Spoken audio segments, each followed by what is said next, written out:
ChatGPT Plus is free for college students through May. Here's the thing. You've got a lot to do between now and then. Studying for finals, writing papers, trying to keep your life on track. And ChatGPT can help with all of it. It can quiz you for your econ exam, make a study guide from your French notes, plan out your meals and study breaks. It can get really specific on how you like to learn. It can even help you come up with ways to stop procrastinating. So from now until summer break, take advantage of all the ways ChatGPT can make your life easier. Restrictions apply.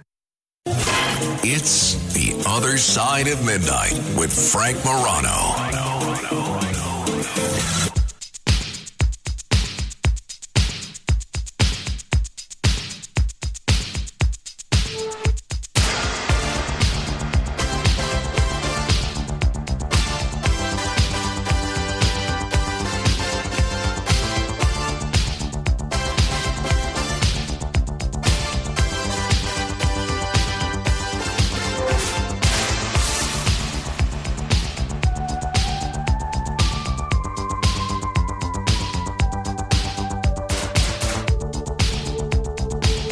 This song has been in my head all week, primarily because, solely because this is the theme song to Saturday night's main event, which came back for the first time in decades on Saturday night. But not only did it come back, it wasn't just a show with the same name. It featured similar graphics, similar vibes, similar music, and the governing body. Jesse Ventura was one of the color commentators and one of the hosts of the evening. It was really such a win, even for those of us that don't necessarily watch pro wrestling that much anymore. Such an incredible win for nostalgia. As great as I felt about it, I have a feeling that it also brought back a lot of memories for our next guest. Tyrel Ventura is an actor, a producer, an investigator, and a podcaster. He also happens to be the son of former Minnesota Governor Jesse Ventura. Tyrel, it's been a long time. Thanks for joining me on the radio. Always a pleasure being on with you, Frank. Great program. So much fun, man. Hey, I'm still riding on this high coming off of Saturday night's main event. So I saw you in Minnesota at SmackDown. Did you come out to New York for main event as well? Yes, I did. Yes, I was there. So paint the picture for us. What was it like? It was amazing. I mean, number one, I just got to say that from the executive suite to the guys putting together the stage to the talent and the wrestlers, it's such a phenomenal culture in the WWE now. It's truly incredible to be a part of it. There's just it's just the energy, the vibe, the professionalism, the creativity.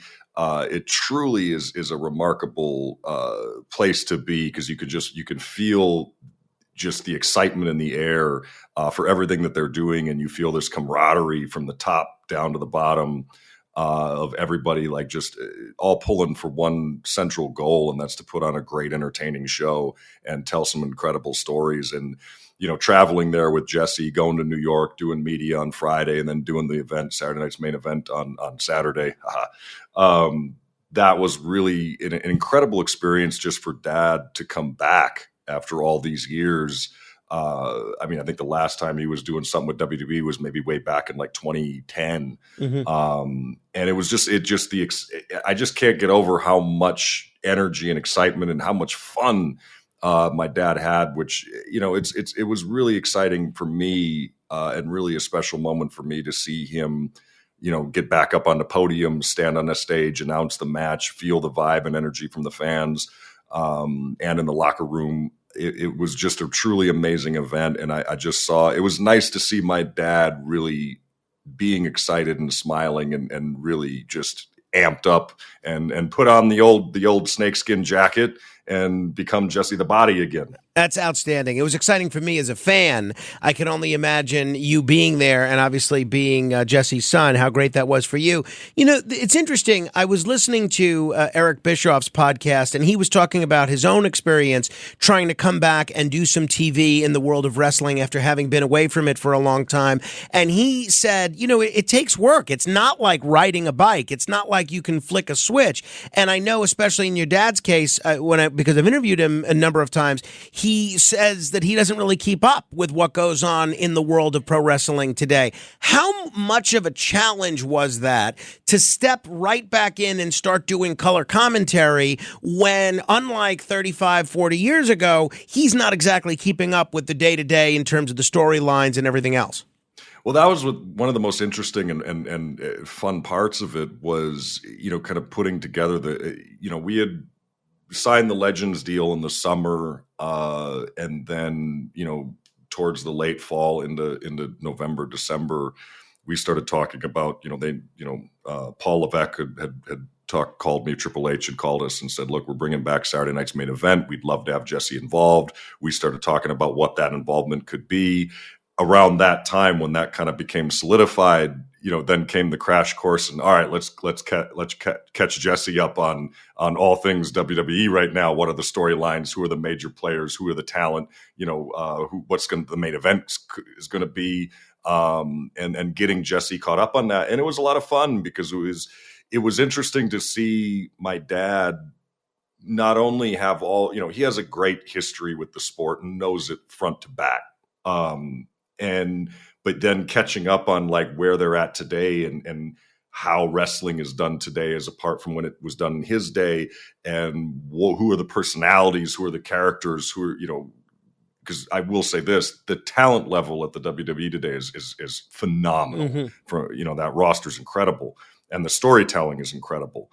And catching him up on that was a lot of fun because, he started watching Raw, he started watching SmackDown and Next, and he's just immersing himself in it, watching every week, turning Monday Night Football off, putting on, Raw, Monday Night Raw. And I could see him really get excited about it in a way that I'd never really seen before, since maybe way back when I was like 5. That's great. And seeing him really like admire the talent today and from Rhodes and Owens to Karrion Kross and Dominic Mysterio and Liv Morgan and Rhea Ripley, and seeing him react to the new faces and this new talent and really going like, ooh, I'm excited. I'm excited to get on the mic and be Jesse the Body and really put over the new talent and really help elevate them to the best I can.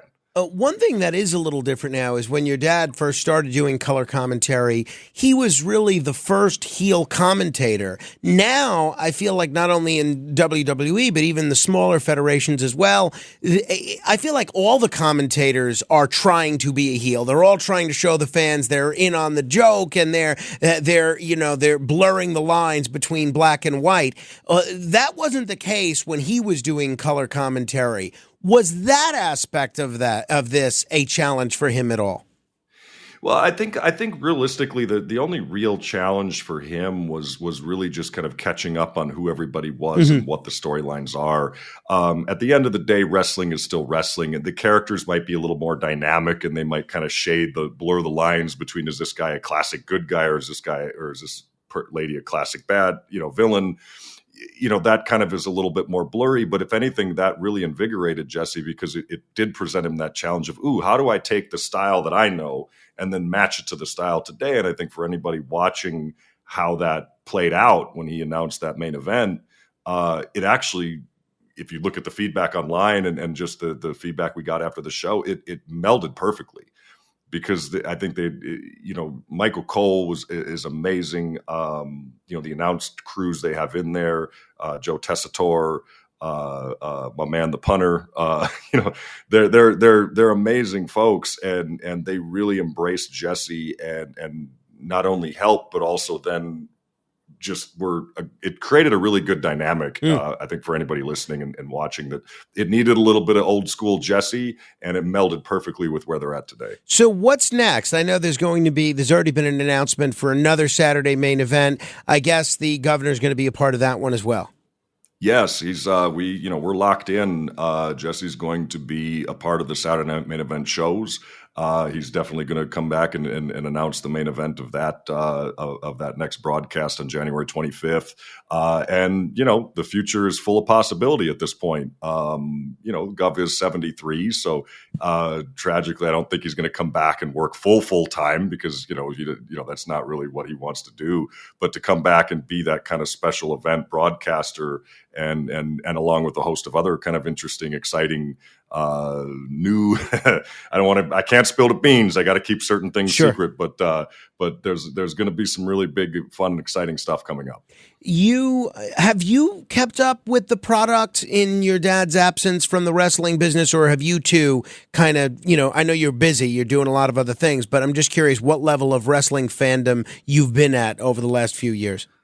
It's interesting because when I was living in Los Angeles many, many years ago, I would kind of always tune in on the road to WrestleMania, as they call it. From about January to like March, April, I'd kind of tune in and catch up. And then, I'd always kind of be, keeping up with what's happening because it's once you recognize the entertainment that wrestling is, it's violent soap operas, or as my dad likes to call it, violent ballet. It's always a little bit in your blood. It's always in your spine, and you never quite for me as a fan, I never quite left it. I wasn't super fan number 99, but I would kind of check back in. But then in recent years, I started watching it more and more because it's just the storytelling that they're doing, especially in the, once it got taken over and now it's TKO and now that Triple H is running the creative there, it's really kind of jumped in terms of the depth of storytelling that they're into. And what's interesting about wrestling today is, and what appeals to me as a fan is there's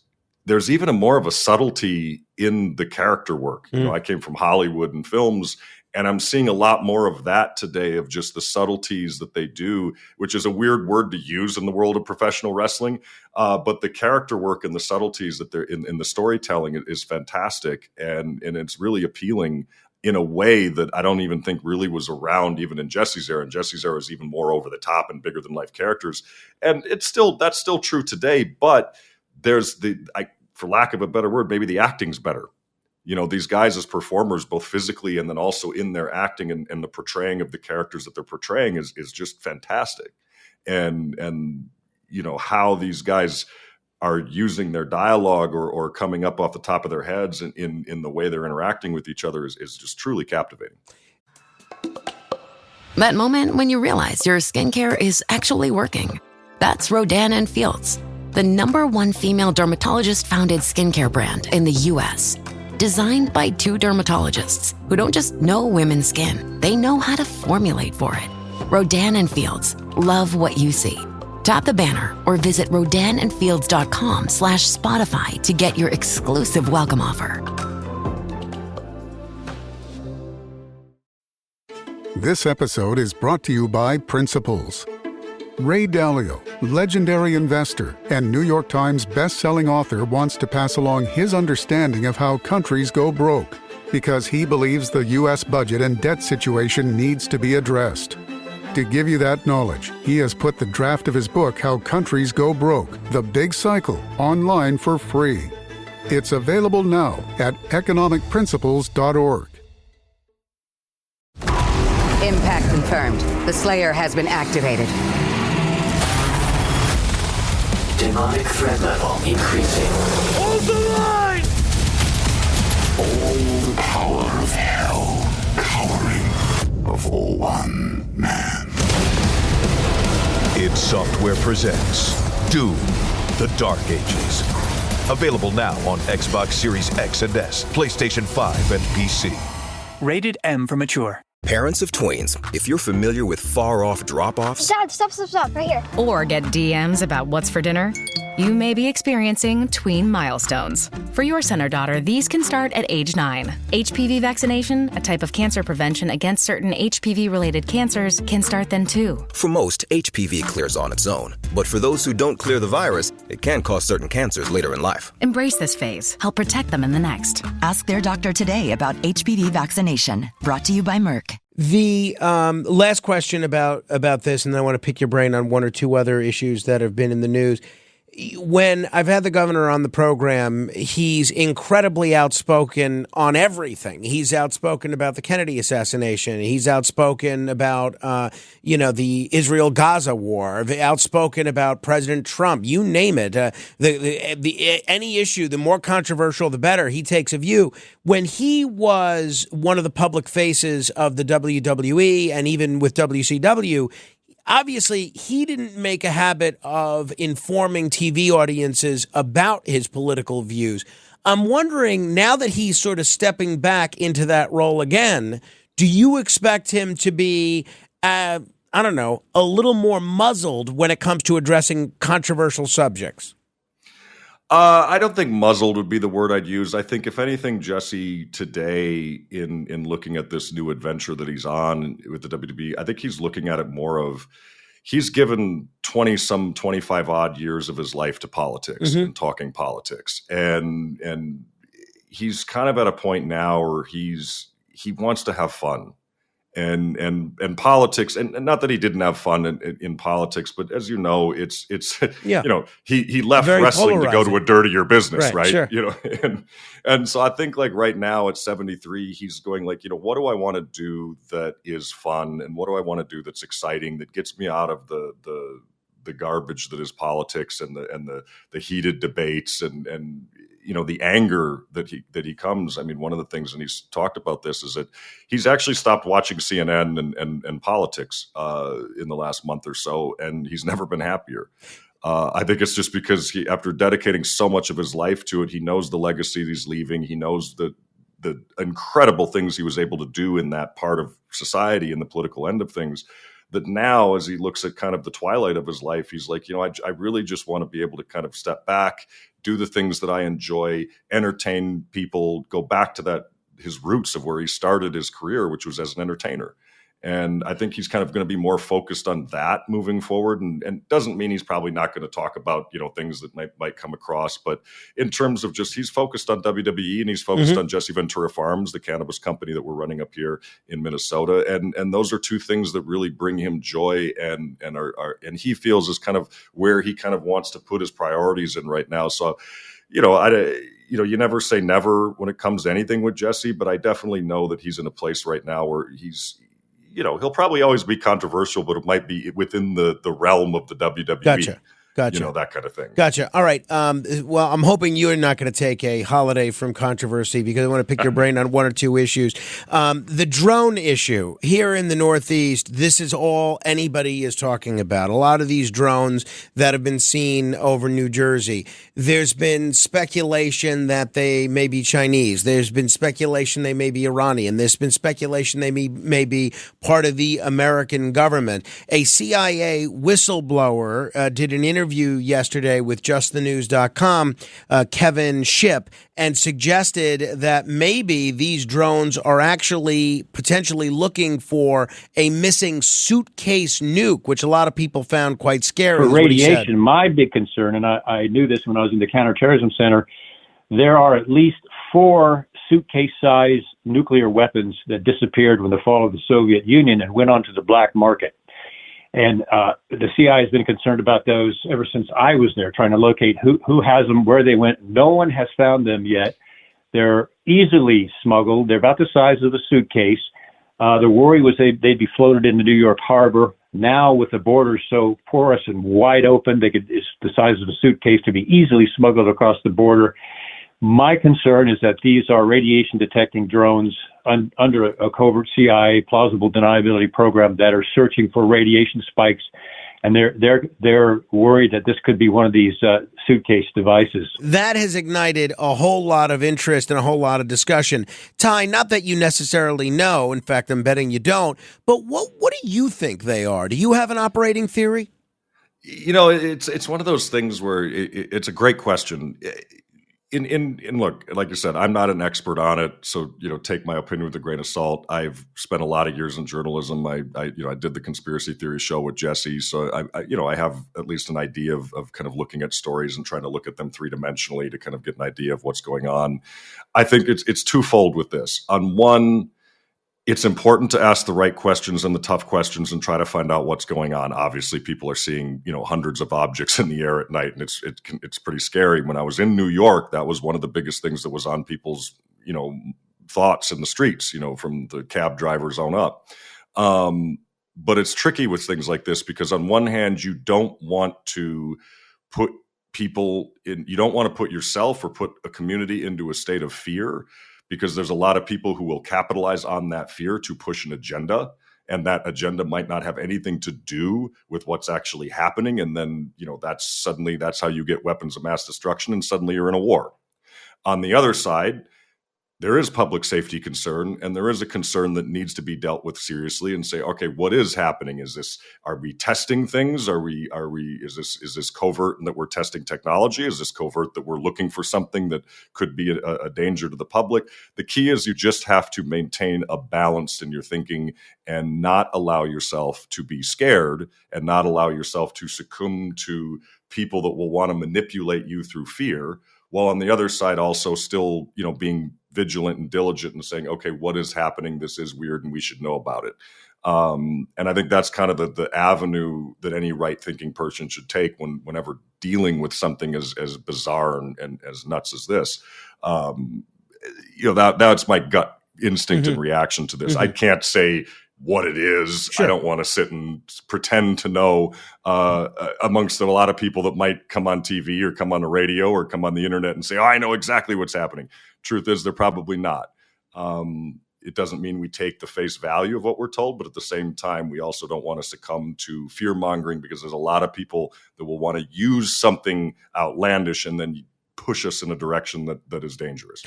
Let me get your opinion on this. It was announced yesterday that the Supreme Court is going to take up the challenge to the TikTok ban. As it stands now, in about 30 days, ByteDance, the company that owns TikTok, which is the most popular, or at least one of the most popular social media platforms in the country, especially among young people, it's going to have to sell to an American company or be shut down. They've challenged this in court, and the Supreme Court's going to hear the case. What do you want to see happen here? Should TikTok be forced to sell? No, I don't think so. In my humble opinion, no. I think that if anything, whenever you see people trying to manipulate platforms, social media platforms like TikTok or avenues of communication, my red flag goes off and says, oh, come on now. You're just trying to... People don't like human beings being able to communicate freely. There's always going to be people in power that want to manipulate that and want to, maybe we don't want people talking about this or we don't want people talking about that. The easiest way to do that is to overly regulate something. That doesn't mean that you don't protect the public from, let's say, people using TikTok to bully or harass or make death threats against people, which obviously TikTok would try to ban anyway. But at the end of the day, it's a social media platform that millions upon millions of people love to use. I don't care who owns it at the end of the day, because come on, they're not going to take over. China. You always hear the fear mongering. China is going to take over the world because they're listening in on all and getting all of our information. Well, if we paid attention to what Edward Snowden says, well, the NSA has got all of our information as well. So who would you? Everybody's stealing your information the moment you put it online.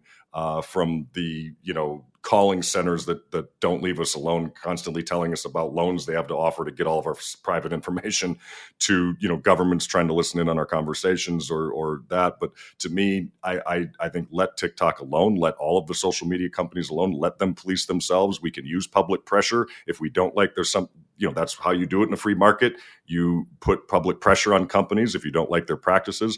But until they cross a line where people's lives are being put in danger, or whether on an individual level or on a mass level, I think that's one of those things where it's tricky with the First Amendment. You have to respect the First Amendment. Lastly, Ty, I know you're a Vikings fan, as is most of our audience listening on WCCO in Minneapolis right now.